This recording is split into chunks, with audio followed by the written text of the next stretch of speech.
Happening now. We want to welcome our viewers from across the United States and around the world. This is the EdTech Situation Room. Good morning, good day, good evening. This is EdTech Situation Room, episode number 201 for December 9th, 2020. My name is Jason Neiffer. I am the Assistant Director and Curriculum Director of the Montana Digital Academy, the state virtual school located on the fabulous University of Montana campus here in Missoula, Montana. And joining me tonight, as always, good evening, Dr. Wes Fryer. Wes, how are you tonight, sir? Good evening, Jason. I am a little tired, but glad to be here and 7 days away from Christmas break and happy that apparently masks, social distancing, air filters, and other kinds of and washing your hands, apparently, works because I don't know if we have any teachers right now in our middle school who are out, and we've been doing remarkably well being in school. So I am the Technology Integration and Innovation Specialist at the Cassidy School, where I also teach media literacy to 5th and 6th graders and introductory Spanish to 5th graders until January 8th, when I will be hanging up the sombrero and saying, time for more instructional coaching. Well, excellent. But tonight, we're not going to talk in Spanish. We're going to talk technology. Ole! And we have several topics for you at our link page on our website, www.edtechsr.com, where you can find all the links that we feature and many that we don't even get to on any given week. And tonight, we have several topics that we want to talk to you about, including some breaking news, a little bit about Apple, Microsoft, Google, YouTube, security and privacy. We are going to mourn the final death of Flash tonight, perhaps and maybe almost guaranteed the last time we will talk about it. And there is also some interesting exposés in the tech correction that Wes will want to talk about tonight. But before we get started, there is breaking news. The FTC announced today that it is going to sue Facebook. 48 attorney generals from across the United States are joining a lawsuit, including the FTC, that they want to break up Facebook because it has, against what they perceive to be perceived violations of federal law, they want to break up Facebook because it illegally acquired its competitors during its younger days. And they specifically mention Instagram and WhatsApp. And it's really interesting to me that this is happening now. And the article that I read was from The Verge, today's edition of The Verge. But what's interesting to me is that Instagram has been owned by Facebook for quite some time, as is WhatsApp as well. And it seems like that.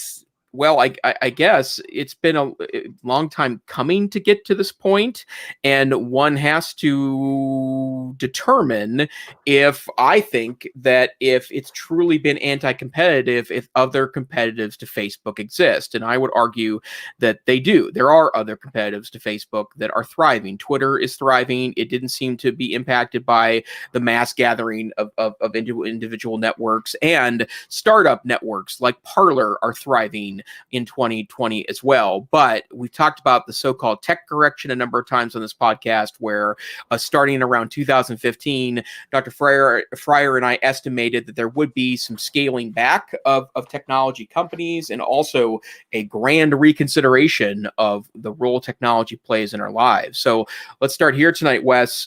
Any thoughts about the FTC announcement today and what the viability is of kind of this anti-competitive, antitrust style of action that the FTC announced today? It's super interesting this is happening before we've had a presidential transition, because generally I would think that antitrust is going to come under a Democratic administration, and a Republican administration is going to continue the policies of the past, which tend to be very pro-merger, pro-business, get as big as you can. There's really no antitrust limits on you. That article that you put in, they specifically say, because the federal, there was and that's amazing, right? For 47, 48 states attorneys general to be in on a lawsuit. I am not a lawyer, and I don't I haven't done the research on this to know what the precedent is, but that's who knows if that is a precedent. Maybe they would have said it in the article if it was the first time for that level of sign on. But the federal charge or case actually goes even further, and it explicitly says that they want to roll back the clock and they want to break up Facebook. They want to tear Instagram off of Facebook. And let's remember that damages come in all kinds of forms. And one of the things the article points out is damages to privacy, because the founders of Instagram and I think WhatsApp as well have some of them have parted ways with Facebook. Some of them in some real vocal departures where they were angry at the ways in which the data was being mined and monetized by Facebook. And basically privacy has been thrown down the toilet. So I'm encouraged by this. I'm surprised, but what's happened with our now departing chief executive in terms of his being upset and others as well, in having the perception that social media companies are biased against conservative voices, calling for limitations on Section 230 protections for social media companies, trying to push for the social media companies to be considered publishers and to face some liability threat. I do think that we need a tech correction. I was listening actually yesterday and today to the latest This Week in Tech podcast, which is always almost always pretty insightful. And they had I haven't finished it, but they have some pretty interesting conversation about California and the way in which, I tend to think of California as, they're leading this, but some of their litigation has been rushed and not necessarily coming from who you might think it would come from in terms of privacy advocates. And they have this proposal in the latest election to try and make an amendment before this privacy protection law actually took effect. It's messy. And so I agree with some of the folks on Twitter who are saying we want to be careful. We don't want to be hasty. But we are going to need, this is my opinion, we're going to need some privacy protection, some additional written into, legislation, written into the legal code. But I think I'm encouraged by this, but where this goes, the fact that there's so many states attorneys general signing on to it, this isn't just like, President Trump's legal team, is just on its own, formulating this. We've got a lot of folks that are upset, and they have been upset for a considerable amount of time. So I'm a beneficiary of Facebook. We talk about this on the show just about every time, where we say, hey, in the pandemic, isn't it fantastic to be able to connect in the ways that we can connect? It absolutely is. We lost someone this past weekend in our church family. It's been very touching to hear on social media the different remembrances that people have had. Middale Public Schools, which is by Tinker Air Force Base, just east of Oklahoma City, just lost a bus driver to COVID this last week. And there was a local news article that I read. And again, it was sharing how touching the thank yous and the memories of the students who had ridden the bus with this woman who, even through cancer treatments and all kinds of challenges, continued for over 20 years to be a bus driver in the really the same neighborhood, in the same area, same community. Social media has allowed for a lot of voices like that to be shared. So there's a lot of benefits. But I don't think we're going to have to just sort of throw the proverbial baby out with the bathwater and say, oh, well, global networking on a social media site is out now because, we're giving some more privacy rights. I do want to see Facebook get taken down some notches. I have not fully formed my opinions in terms of surveillance capitalism, whether I think Shoshana Zuboff is convinced we need to upend that entire model. And I haven't read her book, and I'm not completely on that page, but I certainly do believe that we need to deal with many of the unintended consequences, which are very destructive here. And I'm surprised by this, especially, as I said, coming late in this administration, but having both the state level broad-based consent, broad-based support, as well as a federal lawsuit that goes even further. And as the article points out, this follows in October what we talked about on the show, which was an FTC lawsuit against Google for monopolizing, online advertising. So what's your take, Dr. Neiffer? Well, I mean, I'm not entirely sure if breaking up fixes the problem, right? I mean, like, even if we can go back in time, and I will say that I still remember when Facebook bought Instagram, and it was for $1 billion, and there was so much like jaw dropping that a tech company like Instagram sold for $1 billion. Like, it was billion, it's $1 billion, holy dog, it's $1 billion. And now that's commonplace for companies with much less ultimate value go for well above and tens of billions sometimes. Well, Slack just sold for 26 billion or something. Exactly, right? Yeah. And Slack, although I would think it's of equal potential as Instagram was because of its pervasiveness in corporate culture, the bottom line is that it was an enormously important and worthy buy for Facebook at the time. It was very smart for them to go in that direction. But severing them away, yes, it does mean that those two platforms won't feed into the same pot of money. But I'm not entirely sure if that fixes the problem, because I think, as we've talked about, I don't really feel the political problem quite as acutely on Instagram as I do on Facebook. But the bottom line is that it has been Facebook has been an enormous engine for disinformation, and I don't know how to rectify in my head how we judge whether or not a social media platform is a hotbed for disinformation without judging what disinformation is. I feel fairly confident that, and again, not a political show, but I do believe that President-elect Biden won the election, and I don't disagree with the notion that we shouldn't let people hide in dark alleys of Facebook and continue to stoke discontent about the results of the election. And to be frank, if they'd gone into the other direction, I wouldn't want to be in the back alleys of Facebook either, stowing discontent about the results of the election either. But the bottom line is that that still is a bit, even though there are certainly pieces of information that we can decide are truth or not truth, that is a bit in the eye of the beholder. And that is troublesome for me, because I just don't know where we draw those lines. Well, these lawsuits aren't based upon conservative bias or anti-conservative bias, and they're based on real issues. The privacy deal is a huge thing, right? The founders of these companies that were consumed by Facebook, some of them have been pretty mad about the ways in which consumer data has been and privacy has been trampled and utilized. A couple thoughts. Number one, I really think broadly, as a society, make a political statement here, I think that we need to be recognizing the value of regulation to a greater degree, certainly than I think a lot of folks do in my home state of Oklahoma, where we're kind of the rabid conservative state here. And we need to have limits on human behavior. If you don't limit and restrict greedy folks, then they do things that really harm others in the environment, and not good. You have some limits. And the second thing I would point out, and this kind of takes this article with an educational lens, as we often do on the show, what do we need to think about? It has some email quotes from Zuckerberg that came out this summer in some congressional testimony that is really pretty damning, because he evidently, within an hour or so after sending those, said, "Well, I wasn't saying that we were, trying to stop competition."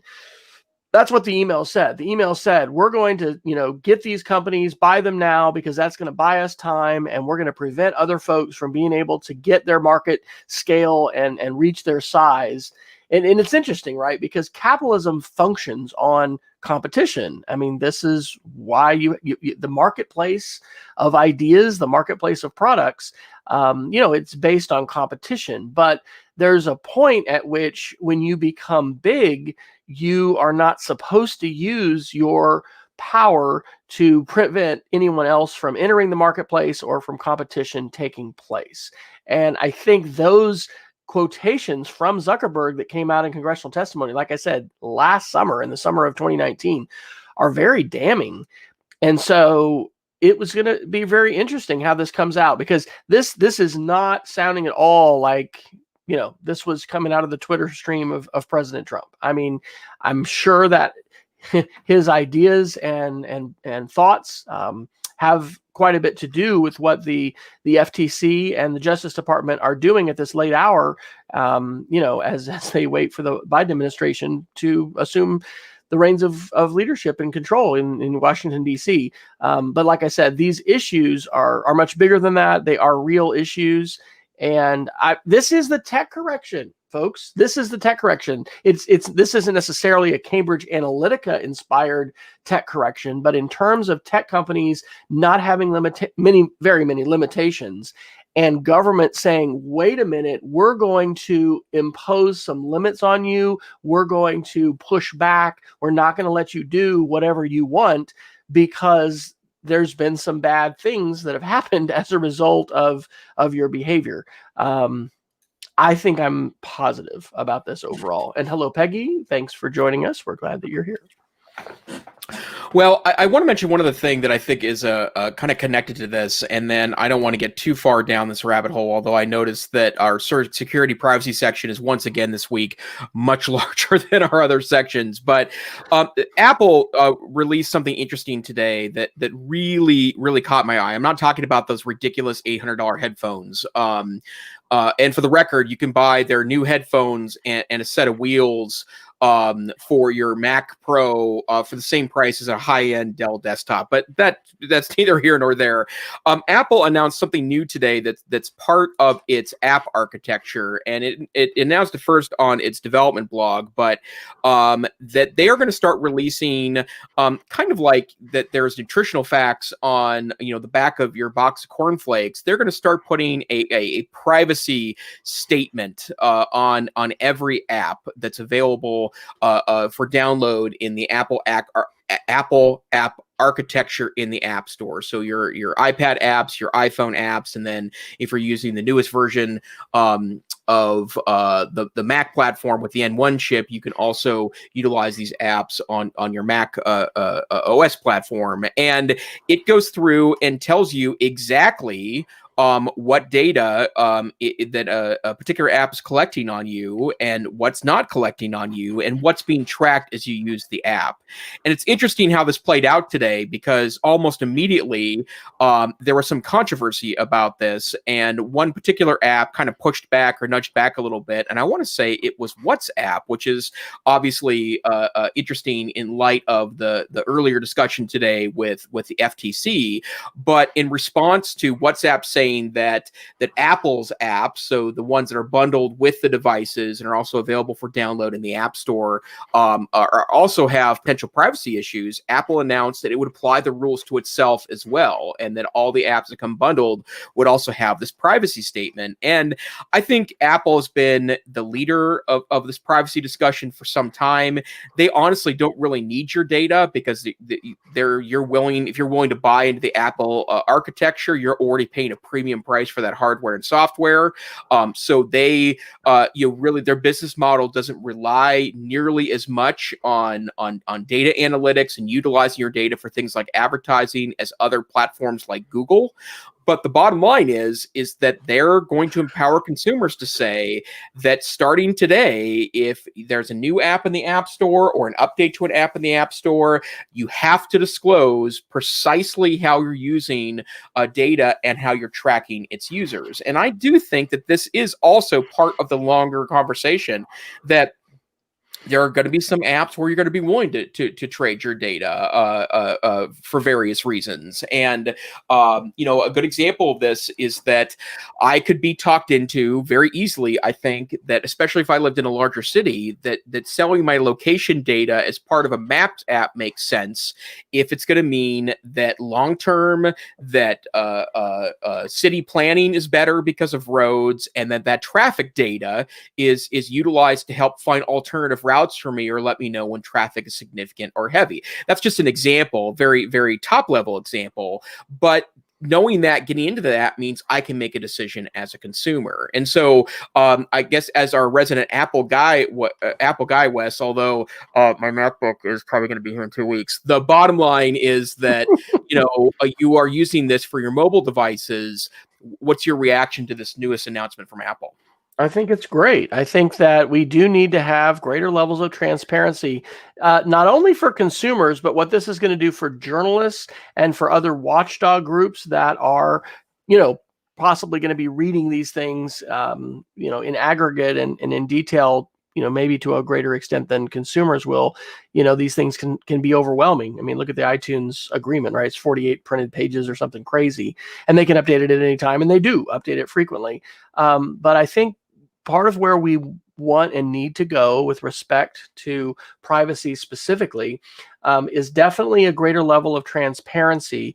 And that not only means the kinds of things that are being collected about us or will be, but the things that have been collected. Now, those things are going to require probably some legislation for us as consumers to have the right to be able to see, hey, Facebook, what are all, let me download my data file. And, I don't know if I said this in the show a couple weeks ago, there was a term that it's like hostile interoperability or something like that. It basically means that companies don't necessarily have to agree to it, but like being able to pick up your toys and go elsewhere, being able to pick up your data, from Facebook and then move into another platform with interoperability.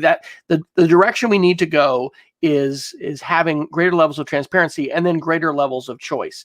Now, some folks have pointed out, does that mean you would say no if Facebook popped up and said, hey, in exchange for giving us all this data, we're going to go ahead and let you talk to grandma tonight, or, be able to see updates from your friends across the country and the world?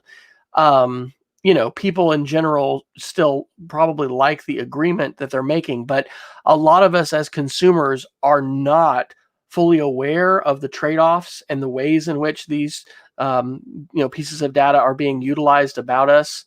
So I applaud Apple. I think they're moving in the right direction.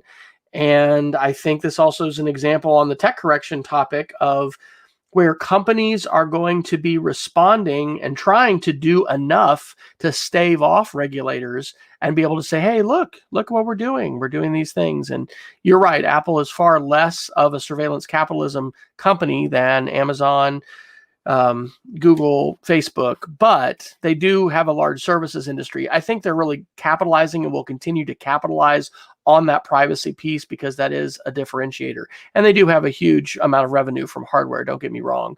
But I think it's positive, and I'm glad to see them leading it. And Apple has always led in a lot of different ways, right? They took out the floppy disk before anybody and CD-ROM, and, they caused a lot of hand-wringing. Yeah, and killed Flash. Well, Steve Jobs did, right? As we're going to talk about in the show. I mean, he wanted to, and there were really good geeky reasons and security reasons for why that was beneficial. So, if he can reach out from the other side, he's dancing a dance right now as Flash is dying a long, prolonged death. Absolutely. Okay, where to next, sir? Well, let's talk about Flash. Why don't we do that? That's going to impact you, I would think, in the Digital Academy with respect to digital manipulatives and curriculum. Is that true? Absolutely. Today, Adobe released its last update to Flash ever. And as we've talked about a couple of times on the podcast, announced, I think it was 3 years ago in 2017, Adobe announced it would kill off Flash for good on the last day of 2020. And on January 1, 2021, supposedly the way this is going to work, from my understanding, is that it will just stop working completely in the Chrome browser and Chrome OS, because they have a specialized version of Flash that they download particularly for that. And that it's my understanding is that it's time bombed. So, midnight on December 31st, 2020. Actually, I should say midnight at or 12:01 on January 1st, 2021. Then you can't even turn it on anymore. That it will just cease to exist in that version. But my also understanding is that it just stops working. That it is hooked to time, even with when you download it to your desktop or laptop computer. And Obviously it's been around for 25 years. It was in my mind, a platform that helped usher in media-based websites. Every website from BuzzFeed to YouTube utilized Flash at one point in order to help deliver media. It was a critical technology in the delivery of most video-based sites early on in their evolution in architecture, and certainly it is something that will always go down in kind of the pantheon of internet history as an extremely important technology. But as Wes says very correctly, there have been a lot of security issues with Flash. It's wonky. It is extremely CPU intensive in a lot of implementations of the technology. And famously, and I think this was in like 2010. There was a famous letter released from Steve Jobs that said that we have to get rid of Flash, and there's a reason why we won't support it on iPads, and it's because of its insecurity and because it is too intensive to run on mobile processors and it sucks too much battery life, and so we will not allow Flash natively on iPads. And that, like the floppy disk, Apple getting rid of the floppy disk was the beginning of the end of that particular technology. So I want to make one note. Wes, you ask about digital manipulatives and other media objects in my context of delivering distance learning in Montana. Yeah, it's been a big deal. And we've been working on this for 3 years. In fact, I literally just put out my last notice to teachers today to say that we've stopped supporting Flash as of August 1st, 2020. And so we don't require schools to have the Flash plugin installed on browsers or have it turned on Chrome. And yet we still will run into, it's been about every week and a half that we'll still run into, even though we've been working on this for 3 years, something in a digital object that no longer works with Flash turned off. The latest was we had a couple of assessments in a German class that involved some language clips that students were to listen to and translate, and they were in an embedded Flash player that we noticed just recently, and so we've had to go in and adapt those and re-record those pieces. And I will say that HTML5 is better, although it's taken a while to get to a point where HTML5 programmers and developers have developed objects that really stood up to the complexity that Flash could really produce, especially in the last years of its existence. But I'm sad to see it go away. Rest in peace, Flash. Yeah, it's just, this is a sign of the times of technologies. The kinds of movies that were taken on cameras during the Apollo and different NASA space programs have become antiquated. I actually need to find a reel-to-reel tape player. There's a store in Oklahoma City that I think might possibly have one. I have a audio letter from my dad's mom that she had sent in about 1972, and I have nothing that will play it. I mean, our wedding videos on VHS, I don't think we've ever converted it to DVD. This Thanksgiving holiday, I was taking some stuff off of some old CDs that I pulled out of garage boxes, and we've got an old Mac G3 Yosemite, blue and white tower that has a ton of video. Back in the day, this is like early 2000s, you didn't export at 720p. Number one, it was going to take forever. Number two, nobody could freaking download that. You had to, export things really small. And at that time, I was like, well, I'm going to save stuff in original format because someday I may want to export it. And anyway, this is just a sign of the times with media, but it's a very relevant thing to talk, to students, to parents, to everybody about. Because if you have media that you care about, and I'm thinking now more personally, about photos, about videos. I mean, if it's on a zip drive, you're in trouble. Where are you going to put these things? How are you going to save them? My friend Bob Sprankle passed away a few years ago, and Actually, I hope, and I've got to finish this. I've been paying for 2 hosting services. I'm so embarrassed to say for how long, and part of it is because there were some files and a lot of stuff that he had shared. And if you don't renew your domain names and you've got stuff on domains that you host, that stuff goes away. Hosting companies don't host it forever. Maybe the Internet Archive has backed some of it up, but it's the ethereal maybe nature of digital content. People will say, "Hey, it's on the internet; it's there forever." Well, maybe some things are, but there's a lot of things that may not live forever, and especially if it's stuff that we care about as a family. Where are you saving it? Where are you making sure it's archived?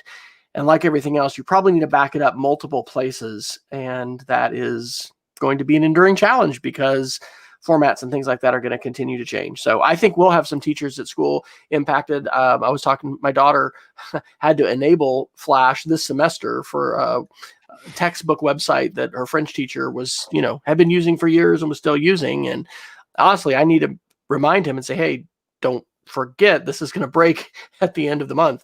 I don't know if he knows that. So there's going to be some surprises that happen like that for people that just may not have ever considered the fact that, wow, this is going to die. And I would make one other note. If for some reason you have some Flash something, you absolutely 100% need to work, there are solutions to this that don't involve installing what is generally considered to be a very insecure Flash plugin from Adobe, especially once they stop maintaining it, right? Like that's going to be kind of a nightmare. It's called Ruffle. It is an emulator of Flash players that is open source, and I'll put the link in our show notes. But I know that a lot of the Flash game sites are trying to encourage people to install Ruffle. It's a desktop app, and then you can also get a Chrome and Firefox extension, although it's open source, so that's a little more trustworthy than a random website to download from. Neither of them are in the extension stores of Firefox or Chrome, so that's a little more sketchy for me, just because getting community reviews back and knowing what their experiences are would help me. But it's not dead. And in part, like, what would 13-year-olds do on a web browser left to their own devices if they didn't have Flash games to distract them? So Ruffle lives. So awesome. Okay, where to next? Oh gosh, well, let's talk about something that nobody really wants to talk about, but it's important. I put it under Tech Correction Section 230. There was an op-ed in the New York Times on December 4th called "The Children of Pornhub." And this article by Nicholas Kristof actually already generated some positive response. But the basis of it is that there are horrible, photos of underage, mostly girls, that are on Pornhub, which is a company that's based out of Canada. And the site, at the time this editorial was published on December 4th, allowed anonymous uploads and really didn't have many restrictions. And Section 230, which we've talked about before, in the United States, acts as a shield to protect many companies from liability, to include Pornhub. The Verge reported on December 8th that Pornhub is now limiting uploads and disabling downloads after this New York Times expose. And I think this is a great example of why journalism is so important. We need quality journalism. We need journalists who are going to dig into things that, might not be happy and might not be something that you're really, ready to talk and share with everybody else. But like, hey, if it's muckraking of things that are happening, in business or in society, and somebody needs to take action to try to stop it, journalism plays a huge role in that. So there's a little plug for the Fourth Estate and for journalists and for this op-ed. But I think that, again, this touches back on what we were talking about earlier with respect to Facebook and the breakup in these lawsuits. Section 230, which has provided pretty unlimited liability protection for platforms up to this point, is really under fire for a lot of different reasons. And it seems nonsensical that and this is where sometimes you have an analog of like in the face-to-face world, this is what we do and this is how we'd handled it. In the digital world, sometimes in school when we deal with laptops and technology, we can think about that like, well, how'd you handle this before, kids had laptops? Well, this is what we did. There are cases here where digital is treated so much differently, and it really can seem nonsensical. So yay for New York Times, yay for this editorial in terms of already getting a response.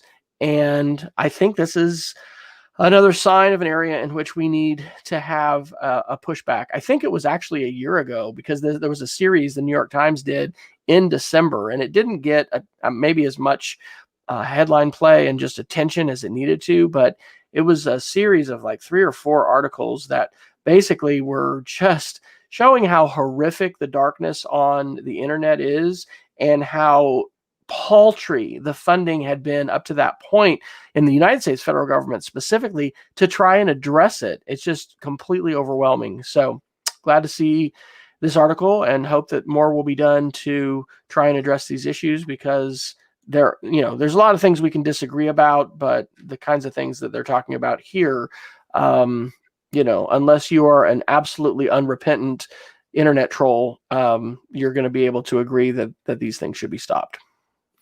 Absolutely. And also give the, initial shout out to the fact that this is investigative journalism, right? And this is part of, when we talk about a broad tech correction, we need people digging in on these websites. And I think I've talked about in the past that part of the way that I've been trying to be better about media is the standpoint of, as I pay for journalism when I'm utilizing it. And so that doesn't mean I don't go to a free site or take advantage of, 2 or 3 articles a month on X, Y, and Z site, but I have subscriptions now to, I think, 4 publications that are part of my daily news diet, that I think it's really important to do that. And one of the reasons why the New York Times is able to do investigative journalism and dig into these stories, which oftentimes take months or years to complete. And in this particular case, it is a prominent name at the New York Times, Nicholas Kristof, that wrote this article, is because of paid for journalism, that it's an important component of what we do. So good article to highlight and an interesting story to follow. Why don't we jump into some of our security articles? We've got a lot there under security and privacy. I'll do this first one. This is Ars Technica from December 8th. Premier security firm FireEye says it was breached by nation-state hackers. And if you are not familiar with the name FireEye, that is one absolute top tier commercial companies that is a white hat hacking and protection company. And normally, we don't hear about a lot of breaches. There's a lot of stuff that happens in the security and cybersecurity world that we don't hear about. The FBI, I think, came out and was recognizing FireEye for sharing this and talking about this, but they have said in clear terms that given the sophistication of these attacks, this was a nation state. So that would basically probably mean either Russia or China. And as I think a Homeland Security or other kind of cybersecurity official quoted in the article says, it points out that everybody's vulnerable. It really doesn't matter if somebody has enough resources, they can penetrate your defenses and they can, get inside and be able to take information. And so that also reminds me of some conversations from this Twit podcast that I've been listening to. We got to think about all the stuff that we do or we don't want to put online and where we put those things, and is it encrypted? These are things that, the general public people send text messages and why I'm not doing anything wrong or illegal. Why should I care? But the ability and potential for folks to gain vast, incredible, access to troves of information. Today in class, actually, the last 2 days, I've taught what might be the most important lesson I share with 5th and 6th graders, and that is how to have a secure password and how to help protect their own digital identity, and those are their families, and and getting them to reset the password they've had since they started school, which is a very insecure password. And I had students, this is going to be hard. I was like, yes, it is, but this is part of what we have to do. Looking at have I been pwned, and seeing, oh wow, look at all these passwords that I used to use that are now on the dark web that anybody can have access to. So I think that was a pretty sobering article. And again, these kinds of things are just sort of like, oh yeah, another hack, another day. But like, what are you doing to deal with this? Follow the Jason Neiffer model, ladies and gentlemen. Holiday time should mean a lot of things, and one of them should be time to audit your accounts. So I am saying this because I am going to be doing more of this. I have not comprehensively changed every single duplicated password, or probably even password that has been compromised at some time. I have websites that are out there that haven't been changed, and the tools are there. So what are we waiting for? Let's all, make this a more secure holiday time. Yep, / absolutely. Tag, end of rant.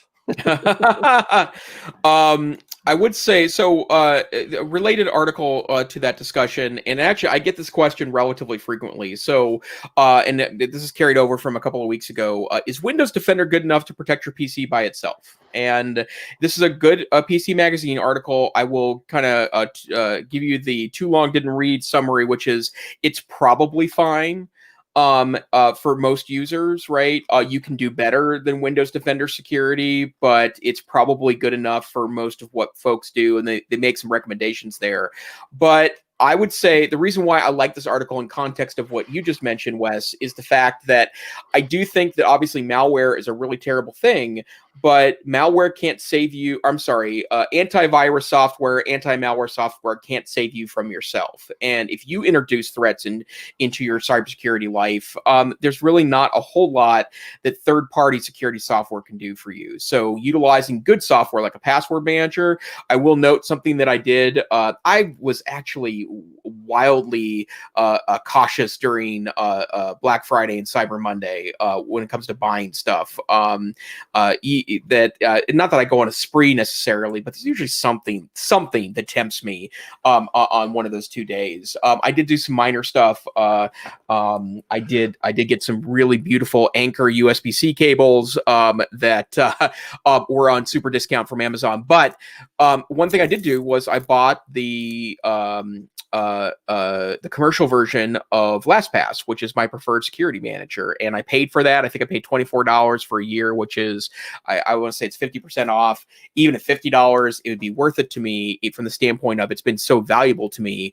But I would say that you have to be diligent about things and continue to make sure you're using unique passwords for every website, and use the password manager and do all the things that are part of this process. And I still run into an occasional account that I haven't been in a long time, and I have a reason to go back in there, and I figure out that the password I'm using for that is a long compromised password. And in a couple of cases, I've really lucked out that it wasn't that particular website hadn't been tried by folks utilizing these databases. So absolutely, antivirus software is important, but not as important, I think, as the actions you take as an end user. And Peggy in our chat room has a question, which is wonderful, and we'll respond to it. She asked, when you say the tools are out there for changing passwords, what tools are you referring to? So it depends on what you're using, but the Chrome browser specifically now has a feature, and sometimes it'll just pop up even when you're using a password and say, hey, would you want to do the password audit? Go into the security features, and maybe Jason can even tell specifically where you go. But it is, if you're saving your passwords, it cross-index. Well, number one, it can identify if you have a duplicated password and identify which sites those are, so you can change those. But it can also tell you about compromised passwords. This is called different things in different password managers, but both LastPass and 1Password, which I'm most familiar with, have this. I think it's called Watchtower in 1Password.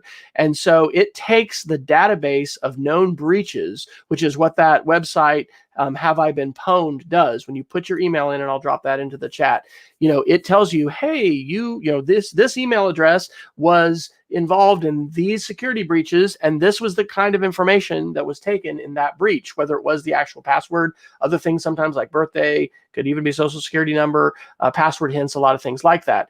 So those tools are going to basically help you. And I'll just throw that to you, Jason.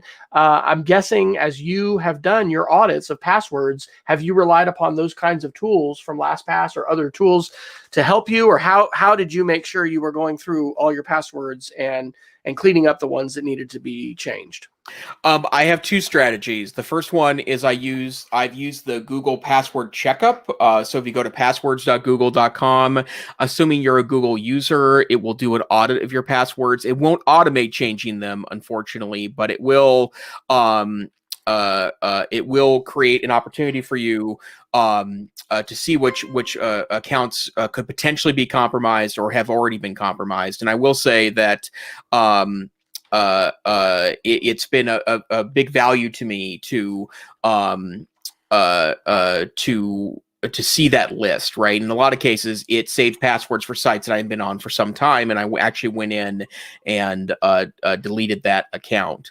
But I would also say too, keep an eye on your email. And this is something I hadn't really thought about until very recently, but I love the Gmail feature that tries to designate different kinds of emails through tabs and columns. So I have a primary, a social, promotions, updates, and forums. It's very useful to me because the email I get in my primary is actually very well honed to stuff that I know I want to pay attention to. But I've also go in and take a look pretty frequently at updates. In part because sometimes I see that that a website that I hadn't been in a long time said, you recently logged into this website. Was this you? And twice in the last 4 weeks, I noticed that that it was a website that I hadn't logged into, that I had an account at. And when I went in there, it was a password that I know that had been in one of these compromised databases. And so that's the other strategy I use, is to keep an eye on email to see if there's any logins that have happened that, based on that. And probably the most famous one for me, I think I've mentioned this, both my Netflix account and also my Spotify account had a password that was in a compromised database before I was using unique passwords. That's what started me down this road, was that I had seen these accounts being accessed. In both cases, it was outside the country, which was a big indicator to me too. And so I needed to go in and change those passwords. Very good. What else under the security umbrella? I guess I'll do the next one. Wow. I was just looking at the title of that one on multi-factor. Here's a hopeful one. Ars Technica, December 8th. Cloudflare, Apple, and others back a new way to make the internet more private. And so here's a geeky opportunity for us to talk about DNS. I'll do another podcast shout out for Security Now, because I probably learned more about how TCP/IP and packet transmission work, listening to Steve Gibson on that show, in some of the early years of it. DNS is an essential part of the internet we have today. Every single device that connects to the internet and uses the World Wide Web has to have an index, a directory that it will take to have a word like Facebook, and then figure out what server number, what IP address does it need to direct things to. It's a big vulnerability for several reasons. DNS servers can be overwhelmed. In fact, if you still use the standard DNS settings that your service provider provides, this is a way you might be able to actually speed up your internet access at home just for free by putting in Google's 8.8.8.8 or some other top tier service provider DNS addresses. But from a privacy standpoint, one of the things that is potentially problematic is that when you are using DNS as it's been constructed up to this point, whoever is running that DNS, for instance, your service provider, if you haven't changed it as a default, and you can change it on your router. So you can make all the devices in your home, not go to Cox or AT&T or whatever your provider is. You can change it for everything, and you can individually change it on devices as well. Most devices you can. They can collect all that data, so they can find out, hey, what's a comprehensive list of all of the websites that have been requested. Unless you're using a VPN or a Tor browser or something else, they're going to be able to have that. So the article is saying that Apple and some other partners, Cloudflare, are coming up with a very interesting way to address this. There have been some other proposals of changing DNS, but they're talking about, they have a little graph in the article, setting up proxies and essentially a way that the information flow isn't fully both ways. So your provider for DNS is not going to be able to have this log. It's a little bit like metadata, right? Metadata for phone calls is like all the dates and times and the phone numbers that you called, which can be very informative. Law enforcement uses that all the time. With this new proposed upgraded DNS, the service providers wouldn't be able to do that. So I think that's positive, not only from a security standpoint, because DNS is a vulnerable area in which internet hackers at times, have targeted DNS servers and trying to take down significant parts of the internet. It's also good from a privacy standpoint. So Jason, what is your preferred DNS provider? Do you put in a custom DNS at home or at work? I Google DNS, and then there's another one. It's 8.8.8.8.8. And no, that's Google. That's Maybe it's Google. 9. Maybe it's 9.9. There's another one. Maybe it's 1. There's All another one. All the ones are, that's another one too. Yeah, there's a privacy-based one that I've done a couple of times too. But yeah, I do use the Google Wi-Fi router at home. Although you totally reminded me of something, Wes, I want to mention, just because we've talked about the Google Wi-Fi router so much here, and since I know that you've used them at home too, that an interesting story about Google Wi-Fi routers. So I've had a really rough couple of weeks bandwidth-wise in my home, and we have a setup that we've worked on over time, and both my wife and I noticed that our plethora of Zoom calls are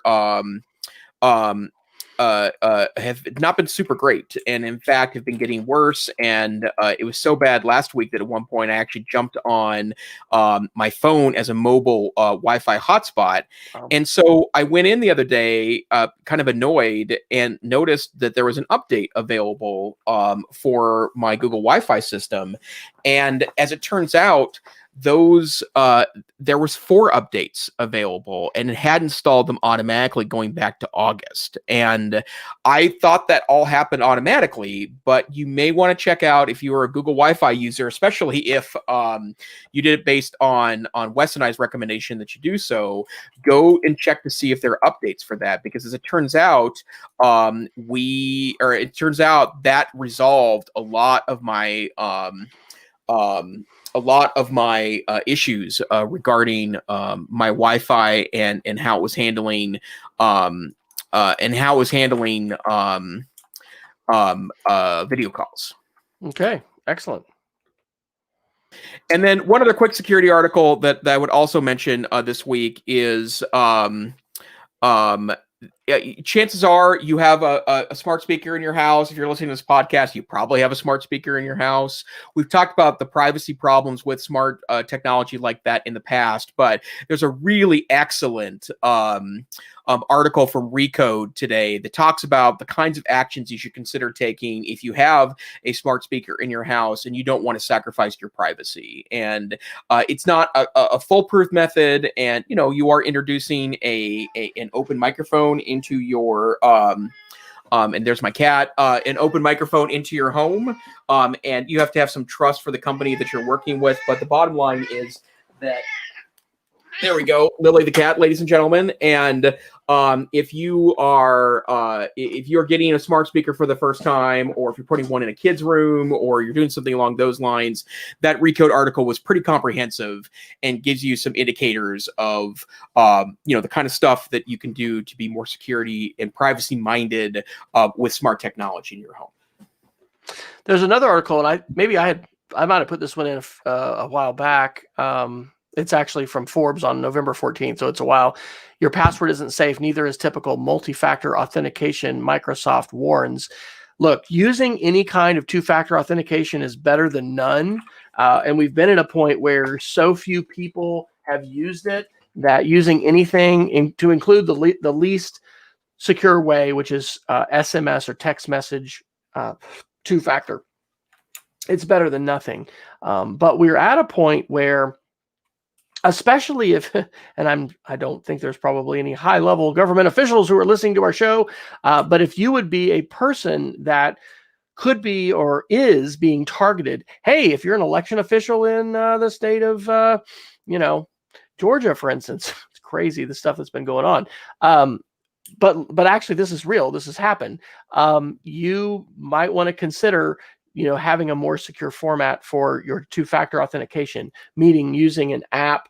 I use the app Authy, Authy. Jason, you can have it on your Apple Watch. When you get that Apple Watch, it's really cool. That's the way that there's only been a few times when I've needed it that I've been outside of.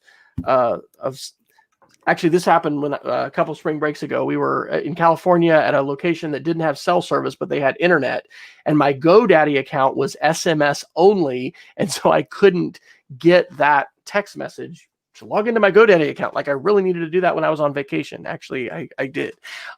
So yeah, there's a sign of a geek. But anyway, be aware that two-factor is really important, and any kind of two-factor is better than none, but some two-factors is better than others. So have you abandoned SMS two-factor, Jason, in lieu of apps and Google Authenticator kind of stuff, or where are you with that? Not completely. I'm close. And one of the things that actually pushed me over the edge was that one of the two-factor text message providers, in my understanding, I've only done a little bit of research on this, is that there's not a ton of software suites. These would all be in the background, so you wouldn't even know the names of the people that do it. But some of the software, or one of the software suites, wasn't delivering to my phone for whatever reason, and it was with another vendor that I was trying to get into an account that I had two-factor in, and it had been a long time since I had logged into that account, so it was asking me to re-up my identification, which is exactly what I wanted to do, right?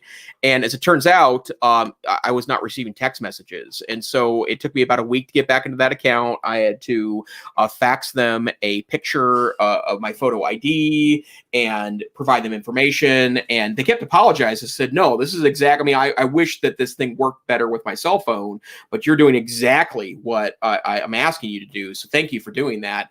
The tech people I talked to were actually quite satisfied with that answer, because I think other people have turned on two-factor that where it stopped working were less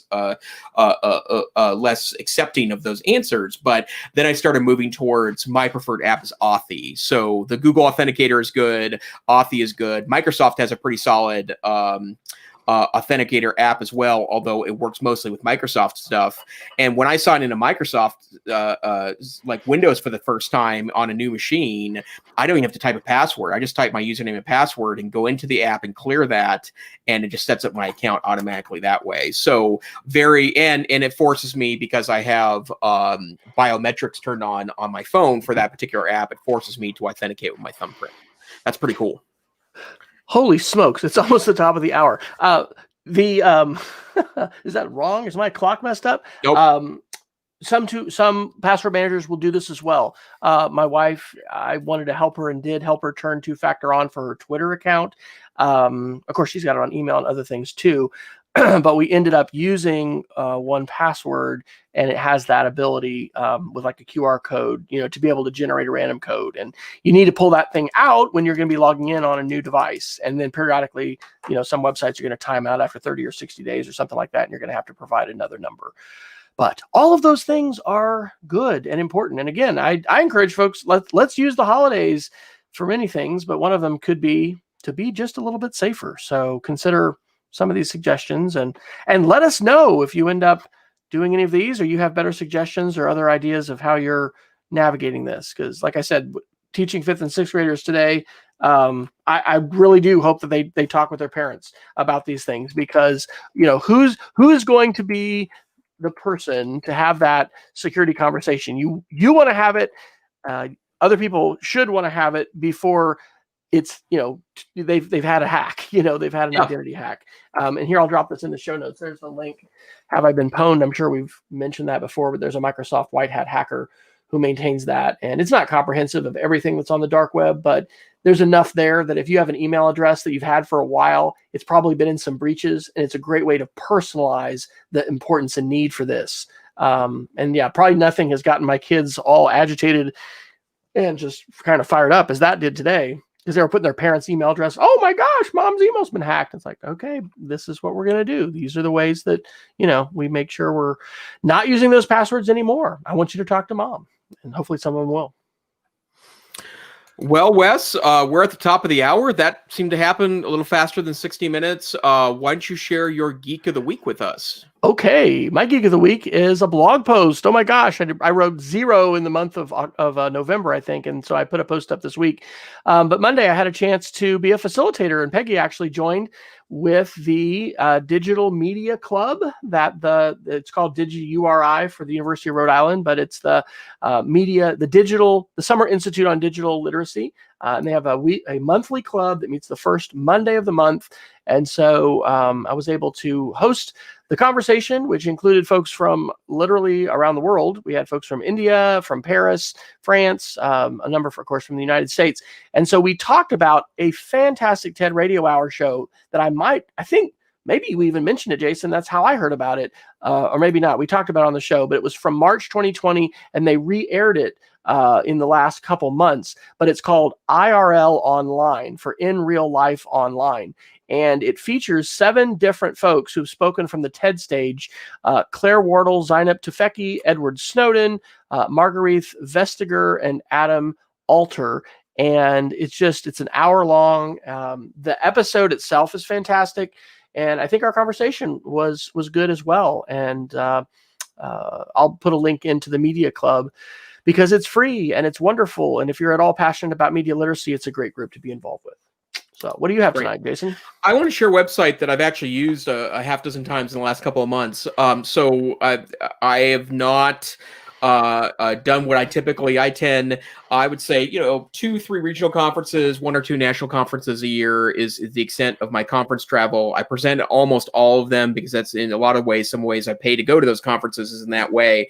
But I've been doing a lot more videos to submit to conferences as well, including several videos I submitted for statewide opportunities earlier this year. And there is a really great resource for royalty-free open source music. Kevin MacLeod is the name of the composer, and Incompetech is the website. But he has, I think it's hundreds of really great thematic downloadable MP3 themes that you can utilize. It's all Creative Commons license. So all you need to do is say that he's the composer of the music, and you've met the terms of the license.